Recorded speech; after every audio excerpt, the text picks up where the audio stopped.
आप सबको पता है, यदा यदा हि धर्मस्य ग्लानिर्भवति भारत, जब जब धर्म की ग्लानि हानि होती है, अधर्म का अभ्युत्थान होता है, तब तब तो मैं अवतार लेता हूँ और अवतार लेकर साधुओं की, सज्जनों की रक्षा करता हूँ, दुष्टों का संहार करता हूँ और मैं प्रत्येक युग में अवतार लेता हूँ। यह अर्थ है। अब महेश जी दूसरा अर्थ हम सुना रहे हैं। भगवान जब आत्मस्वरूप संतों को धरती पर भेजते हैं तो उनके अवतरण काल की परिस्थितियां भी लगभग वैसी ही होती है। धर्म की ग्लानि और अधर्म का उत्थान।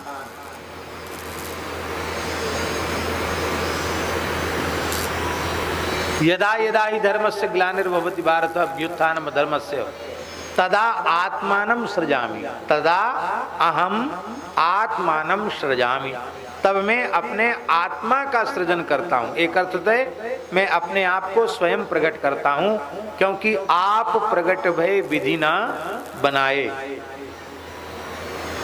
दूसरा अर्थ है तदा आत्मानं सृजामि, तदा अहम आत्मानं महात्मानं सृजामि, तब मैं आत्मस्वरूप संतों को भेजता हूँ। आत्मा माने संत। ज्ञानी त्वात्मैव मे मतम, ज्ञानी मेरी आत्मा है, अर्थात अपने आत्मस्वरूप संतों को मैं धरती पर भेजता हूँ। अब देखो, भगवान के भक्त भगवान से ज्यादा काम करते हैं। भगवान उतना काम नहीं कर पाते अवतार लेकर, भगवान के भक्त ज्यादा काम करते हैं। भगवान अवतार लेकर धर्म स्थापन करते हैं और भगवान के भक्त अवतार लेकर परम धर्म स्थापन करते हैं, वैष्णव धर्म की स्थापना करते हैं। सवै पुंसाम परो धर्मो यतो भक्ति रदुक्षजे अहै तुक्य प्रतिहतो ययात्मा संप्रसिद्धति, परम धर्म की स्थापना करते हैं।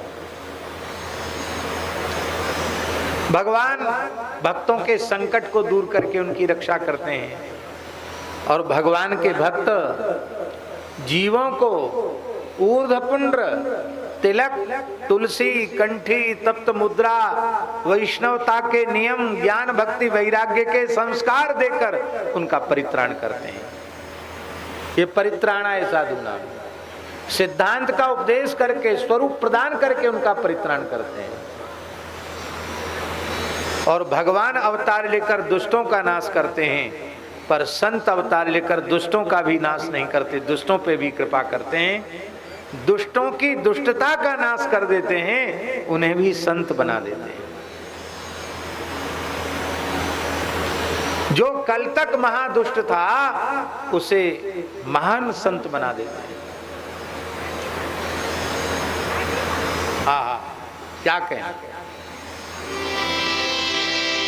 इसलिए भगवान और भगवान के भक्तों के अवतार काल में, अवतार में कोई भेद नहीं। हाँ, विशिष्टता है।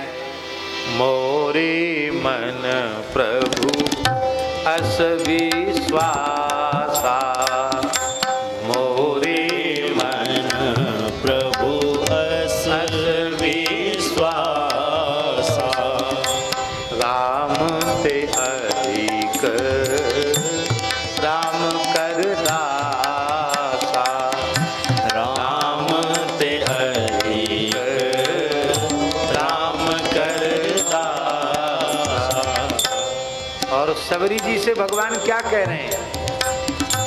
सातम सम मोहि मैं जग देखा, सातम सम मोहि मैं जग देखा, मोते अधिक संत करी लेखा, मोते अधिक संत कर लेखा।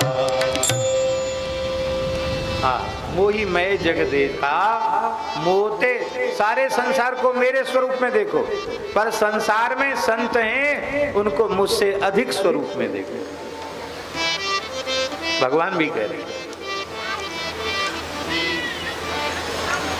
इसलिए भैया न भगवान को बंधन और न भगवान के भक्तों को बंधन, हमारे जैसे लोगों के लिए बंधन। भगवान के लिए और भगवान के भक्तों के लिए कोई बंधन नहीं, कि संसार की कोई चीज दुर्लभ नहीं। यदि इस दुर्लभ वस्तु को आपने नहीं पाया है तो उसमें किसी का दोष नहीं है, अपनी ही कमी। हमारे पुरुषार्थ में कहीं न कहीं चूक रह गई। हमारे पुरुषार्थ में चूक न होती तो हम वहां तक पहुंच जाते, लक्ष्य तक पहुंच जाते। कुछ भी मिल सकता है, ध्यान से सुने भाई साहब। शरीर संसार के से संबद्ध कोई भी वस्तु पदार्थ दुर्लभ नहीं है। धरती से लेके ब्रह्मलोक तक कुछ भी दुर्लभ नहीं है, क्योंकि ये दो चीजों के सहयोग से मिल जाती है, प्रारब्ध और पुरुषार्थ। केवल पुरुषार्थ से भी नहीं होगा, प्रारब्ध का भी योगदान चाहिए, और केवल प्रारब्ध से नहीं होगा, पुरुषार्थ की भी सहकारिता चाहिए। दोनों का समान प्रयोग हुआ तो संसार की कोई भी वस्तु दुर्लभ नहीं है। तो दुर्लभ क्या चीज है? दुर्लभ सत्संग है। सत्संग है दुर्लभ। ना तो प्रारब्ध से प्राप्त होता है सत्संग, ना ही पुरुषार्थ से प्राप्त होता है सत्संग। सत्संग कैसे मिलता है जानते हैं? विनय पत्रिका में, पोथी मत खोलो। जब द्रवहि दीन दयालु राघव साधु संगति पाइए। जब द्रवहि दीन दयाल राघव साधु संगति पाइए। जेहि दरस परस समागमाधिक पाप राशि नसाइए। जेहि दरस परस समागमाधिक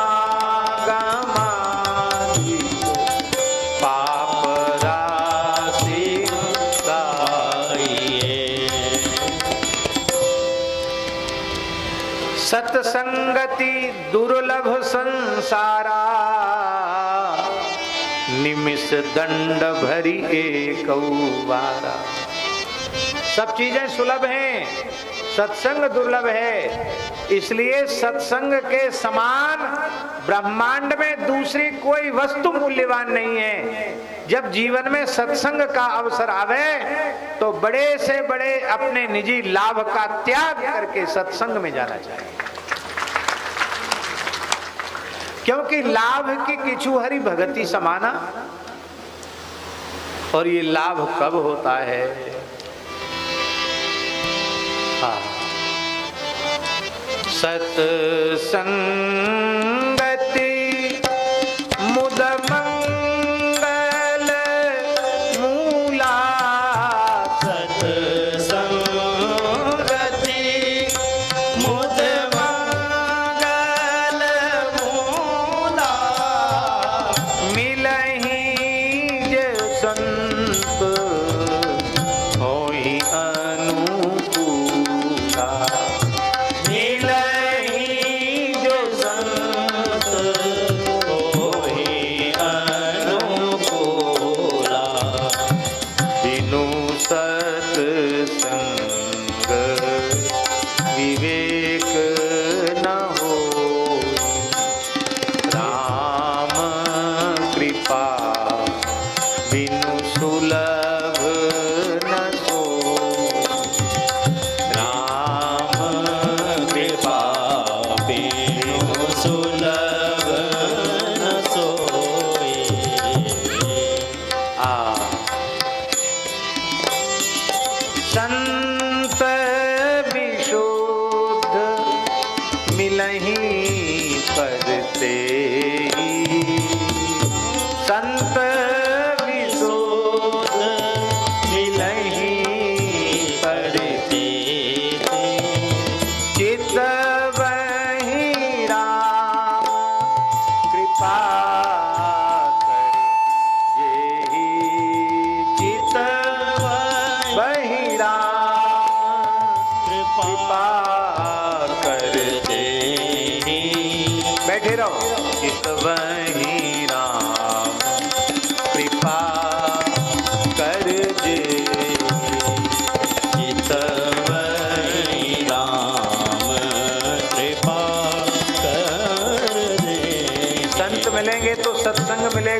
संत कब मिलेंगे? बोले चितवही राम कृपा कर जे। कृपा पूर्वक ठाकुर जी किसी जीव को देखते हैं, कब इसका कल्याण होना चाहिए, तब संत मिलते हैं, और जब संत मिलते हैं तो सत्संग मिलता है।